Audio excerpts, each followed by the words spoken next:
Hello everyone अस्सलामु आलाइकुम।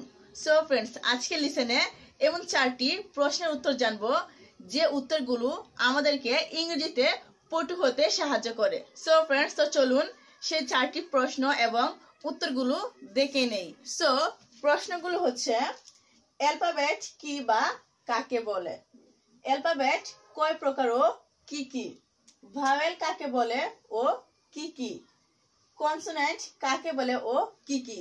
So এই চারটি প্রশ্নের উত্তর আজকে আমরা খুব সহজেই জেনে নিব। অ্যালফাবেট কি বা কাকে বলে, ইংরেজিতে যে 26টি লেটার বা বর্ণ রয়েছে, মানে এ থেকে জেড পর্যন্ত যে 26টি বর্ণ বা লেটার রয়েছে সেগুলোকে একসঙ্গে একটি সেট করে বলা হয় অ্যালফাবেট। 2 নম্বর প্রশ্ন হচ্ছে অ্যালফাবেট কয় প্রকার ও কি কি। অ্যালফাবেট 2 প্রকার, অ্যালফাবেট 2 প্রকার, ভাওয়েল এবং কনসোনেন্ট, ভাওয়েল এবং কনসোনেন্ট। 3 নম্বর প্রশ্ন হচ্ছে ভাওয়েল কাকে বলে ও কি কি। সো যে বর্ণ বা লেটার নিজে নিজে উচ্চারিত হয়, যে বর্ণ বা লেটার নিজে নিজে উচ্চারিত হয় তাকে ভাওয়েল বলে। যেমন এ, ই, আই, ও এবং ইউ।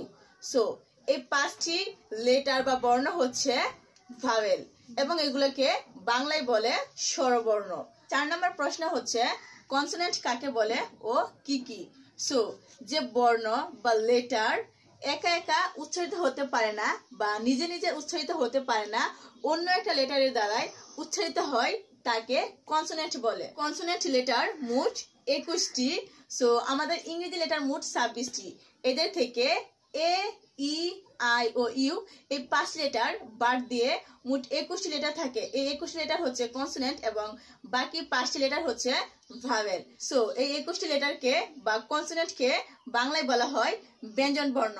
সো সেই 21টি লেটার হচ্ছে B, C, D, F, G, H, J, K, L, M, N, P, Q, R, S, T, V, W, X, Y, Z. So এই 21টি লেটার হচ্ছে আমাদের কনসোনেন্ট। আজকের ভিডিওটি এই পর্যন্তই। ভিডিওটি দেখে কেমন লাগলো অবশ্যই আপনারা আমাকে কমেন্ট করে জানাবেন। ভালো থাকবেন, সুস্থ থাকবেন। আল্লাহ হাফেজ।